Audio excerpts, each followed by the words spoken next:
My daughter-in-law locked me out of the family business she didn't realize. That was her own exit from the company. My name is Catherine Whitmore. Doris married my son in 2015. I still remembered the first day he brought her home. She stood at the door, quiet and soft-spoken, holding a small gift box. Her voice was gentle. Her smile was warm. I liked her at once. She called me Mama before the evening ended. My husband was alive then. He watched her closely, the way careful men do. But later that night, he told me, "She seems respectful." That was enough for me. She was beautiful, yes, but more than that, she appeared humble. She listened more than she spoke. She thanked me for dinner 3 times. I became fond of her very quickly. After their wedding, I gave them a surprise gift. Years before, my husband had bought a mansion quietly under a family trust. Even my son did not know about it. It was my husband's idea security for the future. So after the wedding, I handed them the keys. Doris cried that day. She hugged me tightly and said, "I will never forget this." I believed her. I had no idea how much she would forget. My husband built our advertising company from nothing. He started with 1 desk, 1 phone, and a dream. By the time he passed away, the company had grown into a multi-million-dollar firm with over 500 employees. It was his pride. When he became ill, he prepared everything carefully. He divided ownership between my son and me through family trusts. It was done legally and quietly. After he died, my son became CEO. I stood beside him as executive director. We worked well together. He handled daily operations. I handled long-term strategy and protected my husband's vision. Doris was supportive in those early years. She attended company events, smiled at staff, and praised my son publicly. Life felt stable. The mansion was full of laughter. The company was thriving. Our family name carried respect in the industry. Then came the night that changed everything. It was raining heavily. My son was driving home from a late meeting with clients. A truck lost control on the highway. The call came at 11:47 p.m. By midnight, my world had shattered. And that was when I began to see who Doris truly was. Grief changed the air in the house. For weeks, the mansion felt silent and cold. Staff moved carefully around me. The company lowered its flags. Employees cried openly during the memorial. I tried to stay strong. I still attended meetings. I believed stability mattered during chaos. Doris, however, changed quickly. At first, she cried constantly. She leaned on me. She called me every night. But by the 3rd week, something shifted. She stopped asking for my advice. She began holding private meetings at the company without informing me. One morning, my assistant told me a restructuring memo had been sent to senior staff. I had not approved it. When I asked Doris about it, she said calmly, "Things need to move forward. We can't stay stuck in the past." Her tone was different, sharper. I reminded her gently that major decisions required board approval. She smiled, but her eyes were cold. "I'm protecting my husband's legacy," she replied. Her husband, my son. That was the first time I felt a chill run through me. Something was changing, and not in a good way. The morning I was locked out, the sky was clear. That was the cruel part. I arrived at the office at 8:30 a.m., just as I had done for years. I greeted the receptionist. She looked nervous. When I tapped my access card at the executive entrance, the light blinked red. Access denied. I tried again. Red. The security guard approached me carefully. "Ma'am, we were told your credentials were suspended." Suspended? I felt the ground shift under my feet. "By who?" I asked. He hesitated. "Mrs. Doris." Mrs. Doris. Not even her first name. I walked back to my car slowly. I did not cause a scene. I did not shout. Instead, I called the board secretary. There had been no vote, no official notice. no legal change. That meant one thing: she had acted alone. That afternoon, I received an email from Doris. It stated that for operational efficiency, she was assuming full executive control until further notice. She ended it with, "Please take time to rest." Rest? She thought I was weak. She thought grief had broken me. She did not realize what she had just done. I did not react immediately. That surprised her. I knew it did, because she did not call or confront me. She expected anger. She expected drama. Instead, I went home and opened the safe in my study. Inside were copies of my husband's trust documents. He had always believed in preparation. The company shares were divided carefully. My son had operational authority as CEO, but majority ownership remained in the primary family trust. That trust was under my control. 51%. Doris had no direct ownership. She only benefited through my son, and my son was gone. Her authority came from assumption, not law. But I needed proof of more than power. I needed evidence. So I contacted an independent forensic auditor, a firm outside our city, quiet, professional. I told them to examine all recent contracts and financial changes made after my son's death. Within 3 weeks, they promised results. While Doris sat comfortably in my office chair, signing papers and replacing loyal staff, she believed she had won. She had changed the locks, but she had not checked the foundation, and foundations matter. The auditors worked quietly. I gave them full access to company records through my majority shareholder rights. Doris did not know. She believed I had stepped away in silence. Meanwhile, changes continued inside the company. 3 senior managers resigned within 2 weeks. They had worked with my husband for over 20 years. Each departure felt like another small funeral. I called one of them Mr. Patel, whom I trusted deeply. He spoke carefully. "Ma'am, new vendors are being hired without proper review. Payments are being rushed. Who approved them?" I asked. He paused. "Mrs. Doris personally." That was not how we operated. Large contracts required committee approval. I began documenting everything: dates, emails, board procedures skipped. Then one evening, the lead auditor called me. "Ma'am," he said, "we found something unusual. Several large consulting payments had been made to a newly registered firm. The amounts were high. The services described were vague.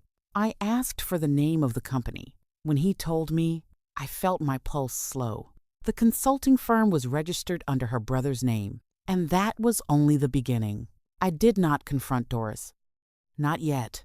Instead, I asked the auditors to dig deeper. I wanted timelines, signatures, transaction trails. I wanted facts that could not be argued away. Within days, a pattern formed. The consulting firm had been created just 2 weeks after my son's funeral. 2 weeks. Large payments followed immediately after Doris assumed temporary control. The money was routed in clean transfers, but the amounts were excessive for the work claimed. Marketing research, strategic advisory, brand restructuring, vague words, no detailed reports attached. My husband used to say, if someone hides behind big words, they are hiding something bigger. I thought of him often during those days. Then the auditors uncovered something else. The contracts had been signed electronically using executive authorization, but the digital approval code used was my son's, a code that should have been deactivated the day he passed. My hands trembled. Someone had continued using my son's executive credentials after his death, and only one person had full access to his private accounts. Doris. The pieces were coming together, but I needed the board to see them too. Doris called for a board meeting 3 weeks later. The email stated she would present a new strategic direction for the company. I knew what that meant. She was planning something bigger. I contacted the board secretary quietly. As majority shareholder, I had the right to attend any meeting, no matter what Doris believed. The night before the meeting, I reviewed every document the auditors had prepared. transaction summaries, ownership charts, trust clauses. One clause stood out clearly. In the event of fraud or misconduct by any family member benefiting from the trust, occupancy rights to trust-owned properties could be revoked immediately. The mansion, the house I had gifted them, it was still legally protected under the trust. Doris never asked for details when I handed her the keys. She trusted emotion over paperwork. That would become her greatest mistake. The next morning, I dressed carefully.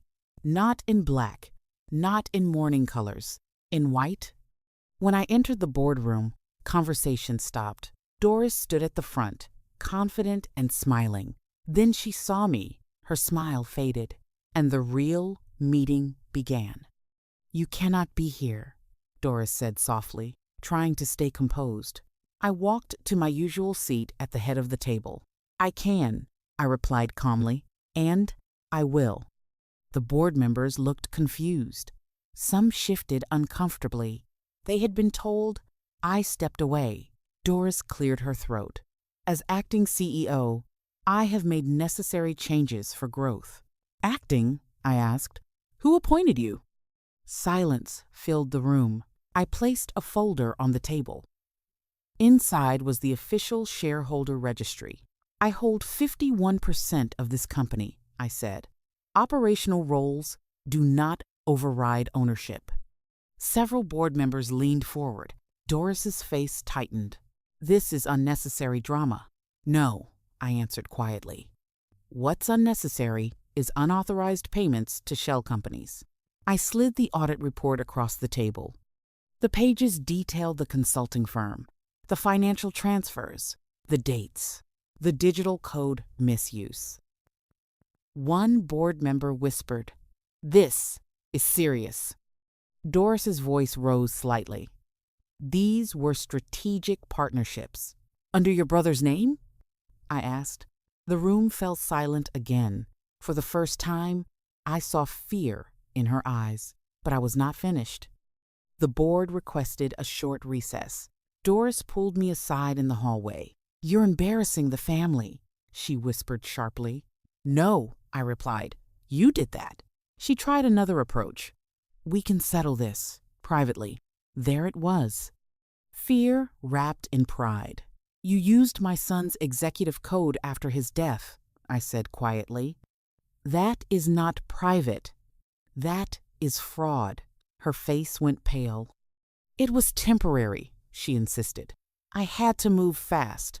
Fast does not mean dishonest." When the board reconvened, I formally requested a vote of no confidence in her leadership pending full investigation.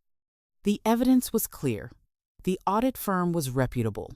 The transactions were documented. One by one, the board members voted. Unanimous. Effective immediately, Doris was removed as acting CEO and suspended from all executive authority. Security was called. She stared at me as they escorted her toward the exit.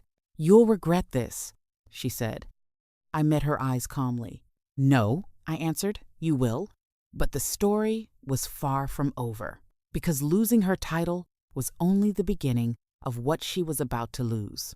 Doris's suspension spread through the company within hours. Rumors moved faster than emails. Staff whispered in hallways. Some looked shocked, others looked relieved. I called an emergency executive session that same afternoon. Stability had to be restored immediately. I appointed our senior operations director as interim CEO. He had worked with my husband for 15 years. He understood discipline and loyalty. Meanwhile, the forensic auditors submitted their full report to the board's legal committee. The evidence was stronger than I first thought. Not only had funds been routed to her brother's consulting firm, but several invoices had identical wording. The services listed were copied and pasted with minor edits. It showed carelessness. It showed greed. The legal team advised filing a formal internal investigation before involving authorities. I agreed. That evening, I returned home feeling heavy but steady. As my car approached the mansion gates, I noticed something strange. The security code panel had been changed. Doris stood near the entrance, speaking to a locksmith. She saw me, and she smiled. I understood then. She still believed she could hurt me. She just did not understand how much control I still had. The next morning, I reviewed the property trust documents carefully. The mansion had never been transferred outright. It was placed under a protective family trust my husband created years before his death. At the time, I thought he was being overly cautious. Now I understood his wisdom. The trust clearly stated that the property remained under my authority. Occupancy rights were granted to my son and his spouse as long as no legal misconduct affected the family estate. Fraud qualified as misconduct, and Doris was under formal investigation. I contacted our family attorney. He confirmed what I already knew. If the board filed official charges for financial misconduct, the occupancy rights would automatically be suspended. That meant she could not legally remain in the mansion. Not immediately, but soon. I did not rush the process. Everything had to be lawful and clean. Meanwhile, I learned something new. Doris had attempted to access my husband's private archive files the week after his funeral. She had requested passwords from IT staff. They refused. I realized she had been planning her move long before she changed the locks, and I had been grieving while she was calculating. The board's legal committee completed their review within 10 days. Their conclusion was clear. There was sufficient evidence of financial misconduct and unauthorized use of executive credentials. A formal notice was drafted.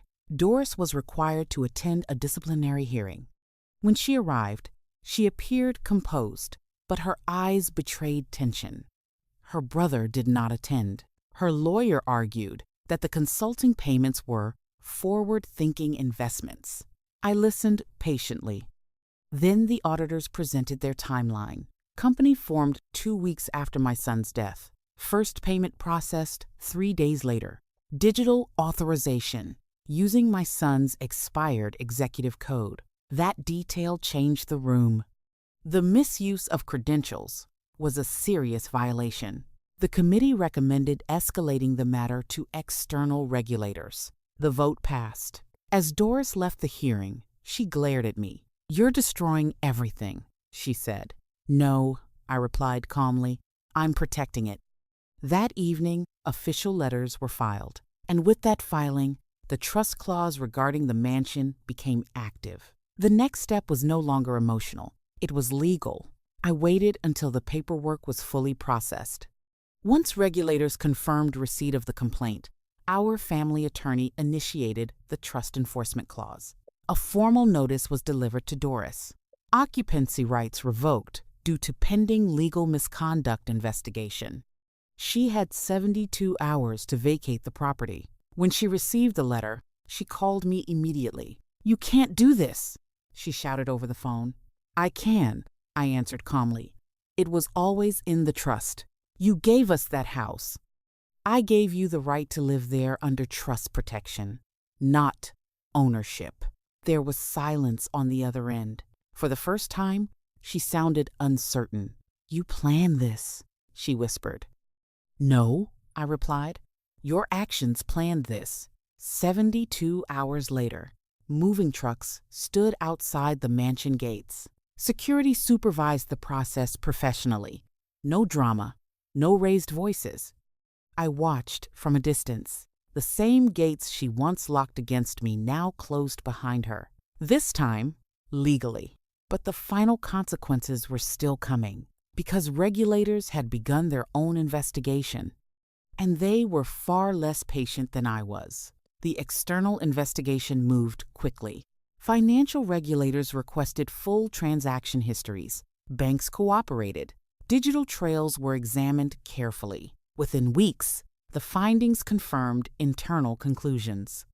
The consulting firm under her brother had received large sums with minimal deliverables. Some funds had already been withdrawn into personal accounts. Her brother agreed to cooperate in exchange for reduced penalties. That decision sealed her position. Charges were filed, not by me, by the authorities. News outlets picked up the story within days. Executives suspended amid financial investigation. The company name was mentioned, but carefully. The board released a statement confirming full cooperation. I made sure transparency guided every step. Inside the company, morale slowly improved. Employees returned to focusing on work rather than rumors. At home, the mansion felt quiet again, too quiet. Sometimes I walked through the halls, remembering my son's laughter. This was never the future I wanted. I did not seek revenge. I sought justice.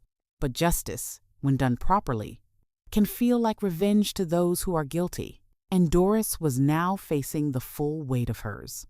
The news spread faster than I expected. Television stations called the company for comments. Business blogs wrote long articles about family power struggles. Some stories were accurate. Others were not. I stayed silent publicly.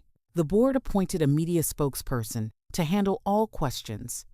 We emphasized transparency and cooperation with investigators. Inside the company, I held a town hall meeting for employees. I stood on the same stage where my husband once announced our biggest contract win. I know this has been difficult, I told them, but this company is stronger than one person. Many nodded. Some even clapped. That gave me hope. Later that week, I learned Doris had hired a public relations firm to defend her name. Articles began appearing online, claiming she was being pushed out unfairly. She painted herself as a young widow, attacked by a controlling mother-in-law. I expected that. But she made one mistake. She gave an interview where she hinted that the company's ownership structure was unclear. Unclear? That challenged my authority directly. So, for the first time, I prepared to speak publicly. And when I did, it would not be emotional. It would be factual. The press conference was short and direct. I did not attack Doris personally. I did not raise my voice. I simply presented documents. The shareholder registry, the trust structure, the board vote, the internal audit summary. I spoke calmly. Our company has clear governance and strong legal foundations. Recent events are being handled through proper channels. And reporters asked if this was a family dispute. I answered honestly, this is not about family. This is about accountability. The tone of media coverage shifted within days. Headlines changed from power struggle to financial misconduct investigation. Facts replaced speculation. Doris's public support began to fade. Meanwhile, regulators froze several accounts linked to the consulting firm. Her brother officially entered a cooperation agreement. More financial details surfaced. It became clear that the transfers were not minor mistakes. They were deliberate. One evening, my attorney called with new information. Doris had requested a private meeting with me. No lawyers, no board members, just us. I knew it was risky, but I agreed because I wanted to hear what she had left to say. We met in a quiet conference room at a neutral location. Doris arrived alone. She looked different, tired, pale. For a moment, I saw the young woman who once hugged me after receiving the mansion keys. I never meant for this to go so far, she began. Then why did you start it? I asked calmly. She looked down. I was scared. After your son died, I felt invisible. I thought if I didn't take control, I would lose everything. You lost everything by trying to take what was not yours, I replied. She claimed the consulting firm was meant to help her secure influence. It wasn't about money, she insisted, but the transfer said otherwise. Then she surprised me. She asked me to withdraw support for the regulatory complaint. That is no longer my decision, I said. The authorities are handling it. Tears filled her eyes. For a moment, I felt sympathy. But sympathy does not erase fraud. When she left the room, I knew that chapter of our relationship was closed. Yet one final board decision still remained. The board convened again after regulators completed their preliminary findings. The evidence was overwhelming. Misuse of executive credentials, conflict of interest, financial misrepresentation. The legal team recommended permanent removal from any future leadership role within the company. The vote was unanimous. Doris was officially barred from holding any position in the company now or in the future. Her shares, which she attempted to claim through marital rights, were reviewed carefully. Because ownership was held within the trust, she had no direct claim to company control. Her financial settlement would be handled separately under estate law, but it would not include leadership authority. After the meeting, I stood alone in the boardroom. I remembered my husband's first office. I remembered my son's excitement the day he became CEO. This company carried more than money. It carried memory, and I had protected it. Later that evening, I heard that Doris planned to leave the country once legal matters were resolved. Perhaps distance was her only option now. But consequences travel farther than people do. Months passed. The company stabilized. Revenue returned to steady growth. Employees regained confidence. Clients renewed long-term contracts. We launched a scholarship program in my son's name for young marketing graduates. It felt right. The mansion remained quiet, but no longer heavy. I opened parts of it for charity events and business gatherings. Life did not return to what it was, but it moved forward. One afternoon, I received notice that Doris had reached a settlement agreement with regulators. Financial penalties were imposed. Restrictions were placed on her future corporate roles. She avoided prison through cooperation, but her reputation was permanently damaged. Her brother faced separate consequences. I did not celebrate. Victory was not joy. It was responsibility fulfilled. The day she locked me out of the company, she believed she was removing an obstacle. She did not realize she was activating the very protections designed to prevent her actions. She changed the locks, but she never understood the foundation. And when you do not understand the foundation, you build your downfall on top of it. Winter came quietly that year. The company held its annual celebration in December, just as we had done every year since my husband founded it. The ballroom was decorated in silver and blue, my son's favorite colors. I stood on the stage and looked at the employees, over 500 people who depended on this company for their families, their dreams, their futures. I stand here not just as an executive, I said, but as someone who believes in what we built together. The applause felt different this time. It felt steady, real. Later that evening, one of the younger staff members approached me. "Ma'am," she said, "thank you for not giving up." Her words stayed with me. I realized something important. This was never only about Doris. It was about protecting what my husband and son created. Grief had almost broken me. Betrayal had almost distracted me. But purpose kept me standing. As the music played and employees laughed again, I felt something I had not felt in a long time. Peace, not complete, but growing. In January, the regulators closed their case officially. The fines were heavy. Doris was banned from serving as a corporate officer for several years. Her professional license was restricted. The story faded from headlines slowly. A short article mentioned she had relocated overseas to start over. I read it without emotion. The legal chapter of our conflict was finished. But emotional chapters take longer to close. One afternoon, I visited my son's resting place. I told him everything. "I protected it," I whispered. "I protected what you and your father built." The wind moved softly through the trees. I did not ask for signs. I only asked for strength. When I returned to the office the next day, I approved a long-term leadership development program. We would train future leaders from within the company. No more sudden power shifts. No more blind trust without oversight. We would build stronger systems. Because lessons paid for in pain should never be wasted. Spring brought new energy. The interim CEO was officially confirmed in his role after a unanimous board vote. Stability had returned. Clients who once hesitated renewed their confidence in us. One major contract, which had paused during the investigation, came back stronger than before. I walked through the creative department one afternoon and saw young designers working excitedly on a new campaign. It reminded me of the early days when my husband worked late into the night with nothing but hope and coffee. I kept his first company notebook in my office drawer. Sometimes I read the first page. "Build something that lasts longer than you," he had written. That was what I had done. Not perfectly, not without scars, but faithfully. I also updated the trust documents. Clearer safeguards, clearer rules. Future spouses would benefit, yes, but control would remain protected. Trust is important, but structure is essential. I learned that the hard way, and I made sure the company would never face that risk again. One afternoon, nearly a year after everything began, I received a letter. It was from Doris. The envelope was simple. No return address beyond a foreign city name. I opened it slowly. The letter was brief. She wrote that she had made mistakes, driven by fear.